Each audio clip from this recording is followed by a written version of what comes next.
Stallions kind of a dog. Stallions really good. I just got the wrong ability on it too, because mine has like sand speed or something. But you want it with one of the other things. I forgot the other shit it gets. But those are way better.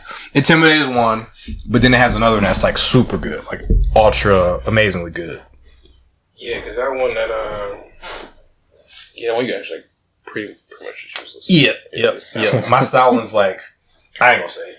I mean, if you had a sandstorm team, you'd be fast. You can probably sweep with them. Yeah. If you ran you would have to run a sandstorm team with them. Yeah, I want him, and I wish my Zep Striker had a grass absorb instead of the electric absorb that gives you speed.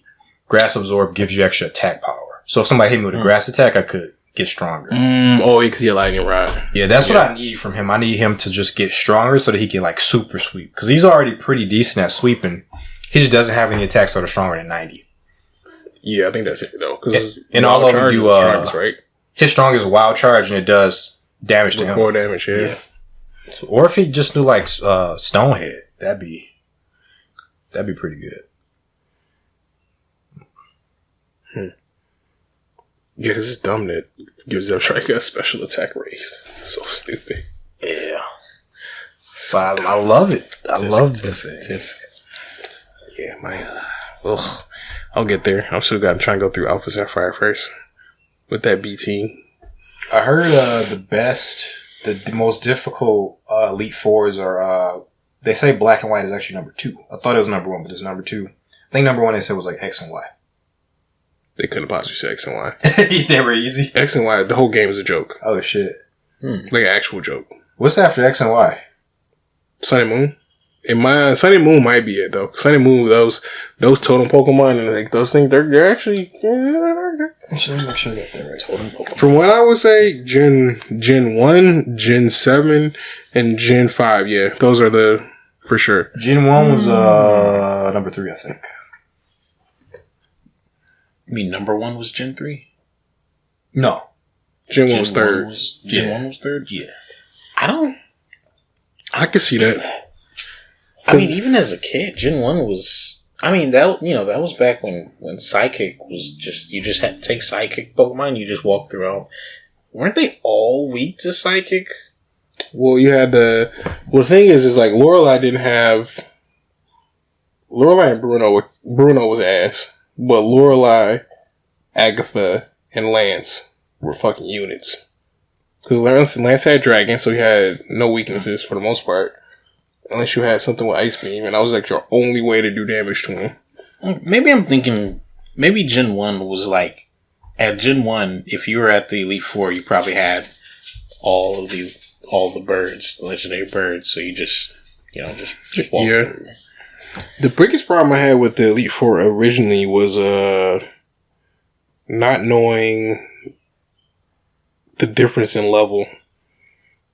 Cause like going from Giovanni to make it through Victory Road to get to the Elite Four. And just not knowing. The first time Elite Four is always hard anyway, especially if you go into it blind. And like, that's true. That's pretty fun. Which one's Sinnoh? 4. Okay. That's number 1.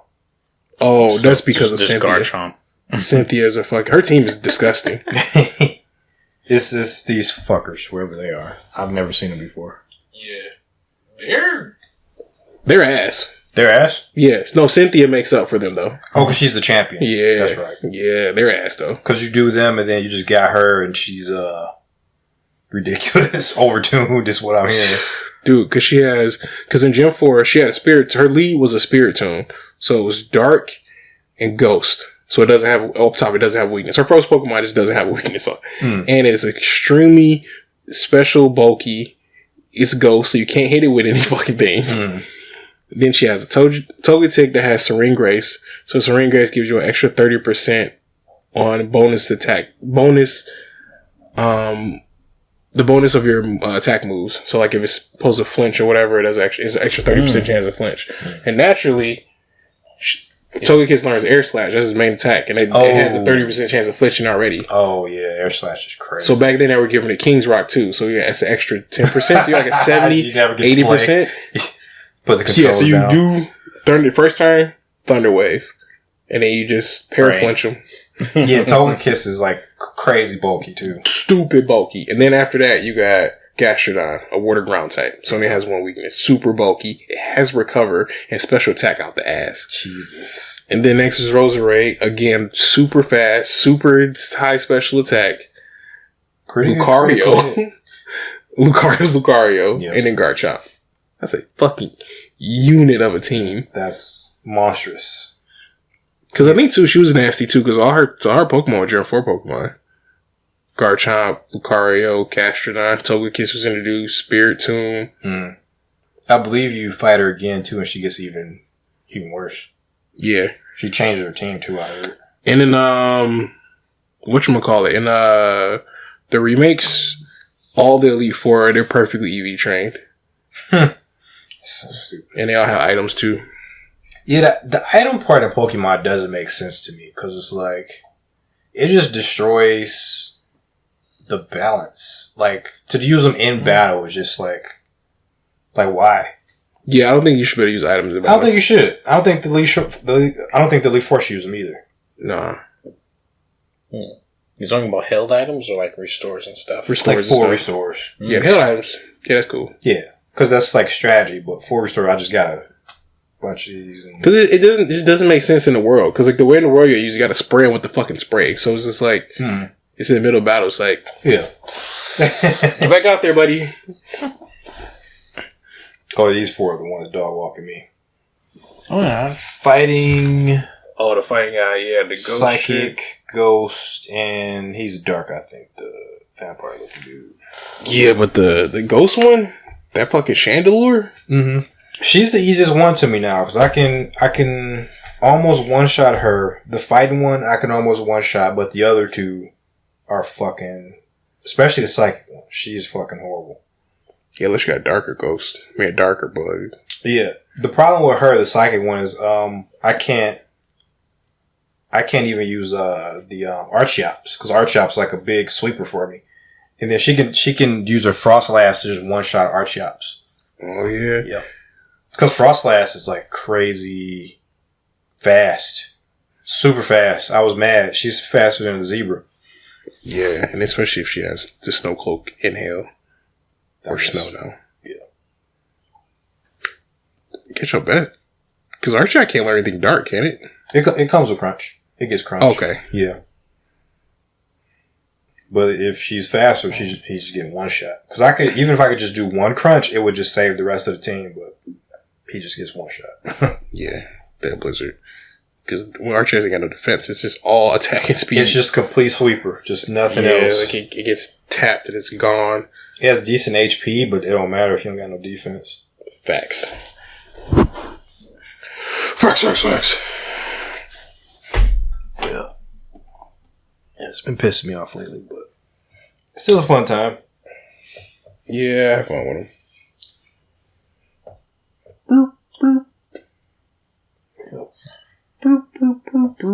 What was the first game they took random battles out of?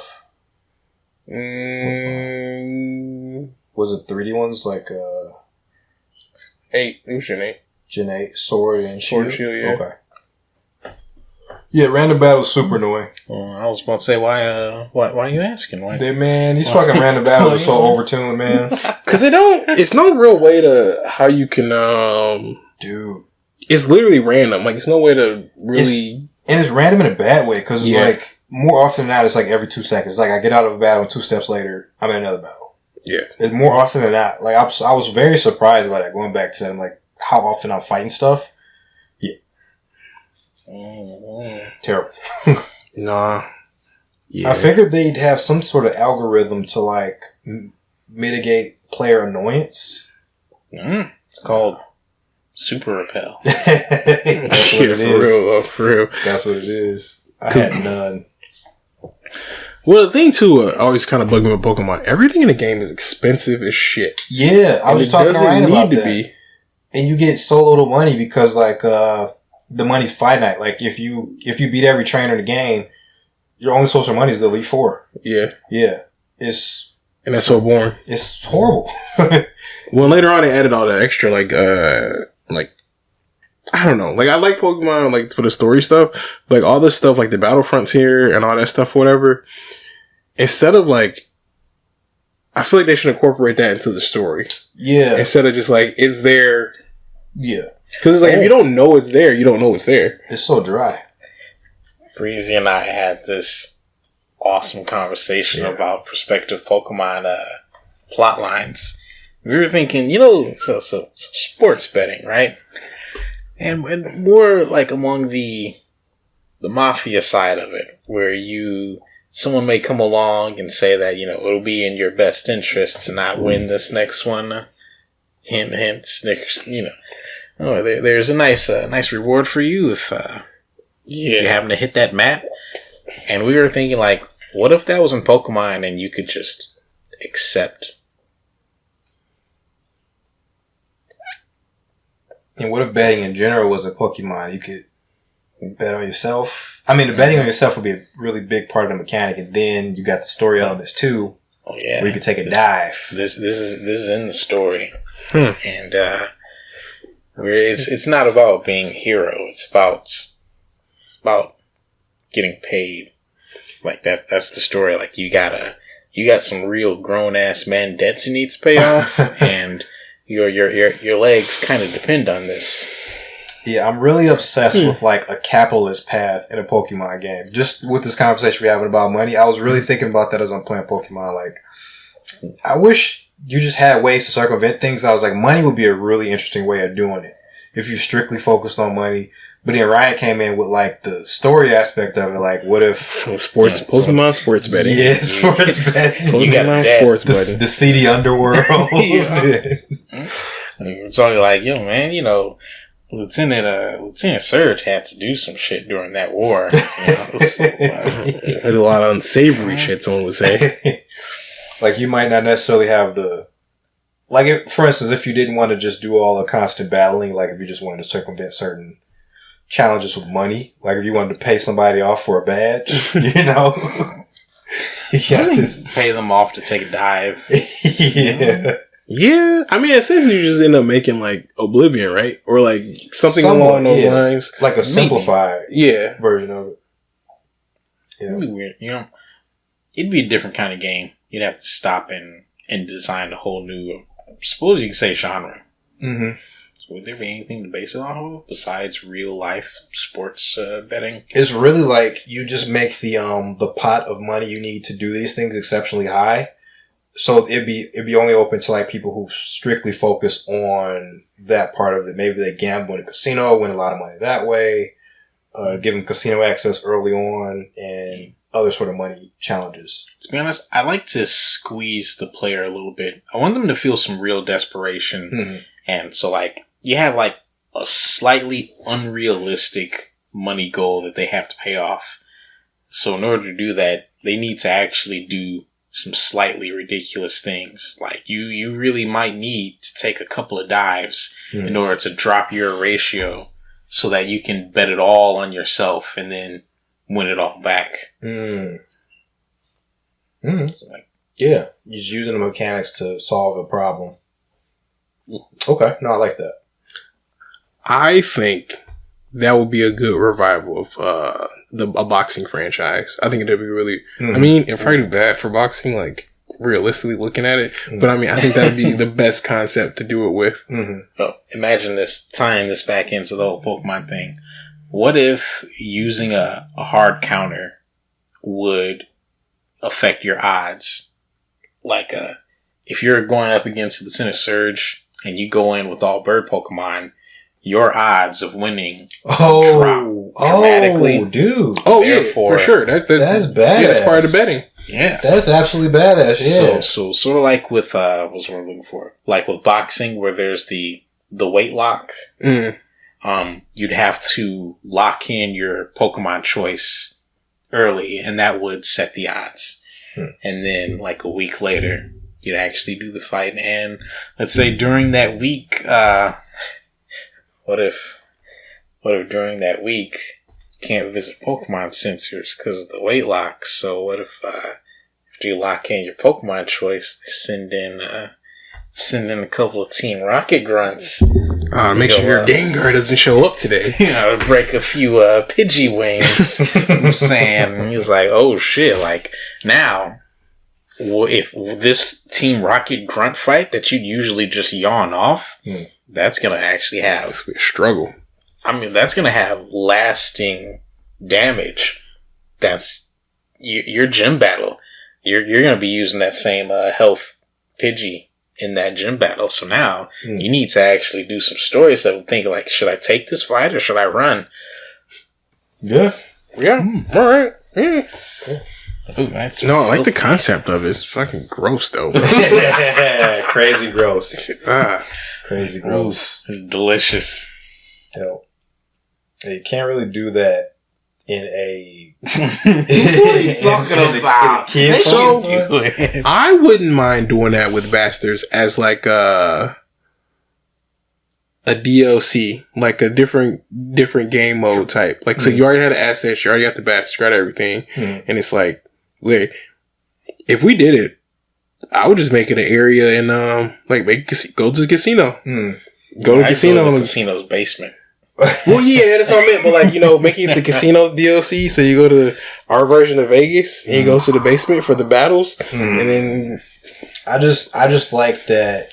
Like, if you don't want to go the route of the main hero sort of thing, like if in Pokemon you had a path where you could buy your way to victory. That's kind of what I'm thinking of it as. Like, you just buy your way to victory. But what Ryan's idea is on top of that, it's like there's a certain struggle in buying your way to victory. You have to have a struggle there. In a different sort of way. And that sort of way is like more story focused. Morally. Yeah. Well, yeah, that too. That too is like morally kind of bankrupt. Oh yeah. Well, I like I like the idea of doing like the big daddies. Like, I mean, how the little sisters great. Well, doing the shady stuff gives you the possibility to make more like now. But if you actually hold your head up and like play the good deed, you have the possibility to make more on the end. Yeah. Or not. Cause that's where you have to figure it in at. Cause if you got the money path and your Pokemon are strong as shit, you could just kind of do everything. You know, you could just, you could circumvent stuff, but you can also like dog walk whatever you fight.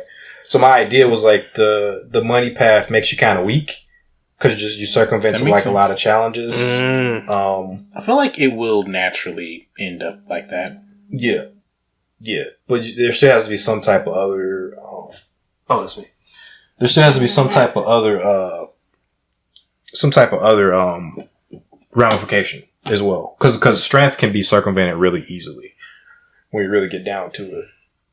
Yeah, but we have to think about it even more though. So because with Bastards, it won't be like, it works well with Pokemon, right? Because it's like the way the type matchups work. It's like you can double it out, sweep, be done. Yeah. But the way we try and design Bastards is more of a tactical battle, so it wouldn't just be. So, for example, like if you play Pokemon, you work some Lieutenant Surge with a bet, like the probability of you winning is probably like plus 10,000 because it's just not gonna happen. Yeah. But in Bastards, the way we're trying to divide Bastards is like you have a bunch of birds against Lieutenant Surge is like it's like plus 100. Like it will be harder for you to do it, but it is much more likely for you to be able to do it than it will be in Pokemon. Because Pokemon, one mistake, I mean, you just Thunderbolt is your whole team is done. But it's still like there could be like a slight disconnect between the mechanics and the story.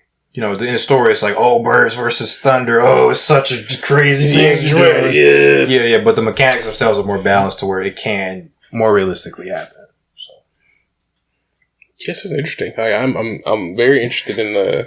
Yeah, man. It's so cool. I was like, yeah, we can't do it for like the kid version, but for the. What do you mean we can't? Teach them early. Yeah, we were thinking about 2 different versions anyway, so that's like perfect for like the. Yeah, if I do 2 versions of something, I want it to be 2 versions, not 5 of the same things. Fucking thing. Yeah, 5 different stickers and a boss. Yeah, and we call it a new game. Yeah. But, I mean, anyway, target demographic, like, if we're trying to hit that teen demographic. Oh, yeah. It's just, if we want to, like, if we still want the little fuckers to buy it, then. Well, if it has marketable creatures and stuff, the little kids going to buy it regardless. That's true. That's true. I mean, it's not, when you really think about it, it's not really that anti-kid. Honestly, you can couch that in I mean, yeah, because I mean, it's really it would just be like a understanding of our own economy. That's it. Peter would love it. That's the thing. Yeah, we just got to worry about the fucking puritanical. Look, the Peter man. If we get beef with Peter, bro, we immediately famous. What you talking about? Free advertising. Free. Yeah. You know, I'm probably gonna quote tweet them on this. I mean, I'm probably just gonna tag them straight on it. Just start the fire. Hey, Peter, what do you think of this? You like my idea, Peter? I thought of you while making it. Sports bets. Sports bet on illegally Man coach character. animals. You don't get the name of the man character. He comes with a name. Vic. Oh no. Vic. I might do that though. Vic Michaels. Yeah, call him Victor Michaels. Victor Mikel. So it's not it's just different enough. Oh Ooh. So we're not gonna release this pre-show, right? No, man. He just only uses. I like Victor Michelson. He has a Houndour, a Growlithe, A Ghastly, Electric, Cubo's mom. a Stoutland. He has a Stoutland the other day. a Sandy Gas. You gotta put him somewhere. Oh man. Damn. Oh man. Jesus, no, more like man. Trevenant. It was the forest. Trubbish. I was just thinking of You gotta put it in the Garbodor to get rid of it. Oh god. Terrible. We gotta delete this pre-show. Okay. Yeah, this one's cursed.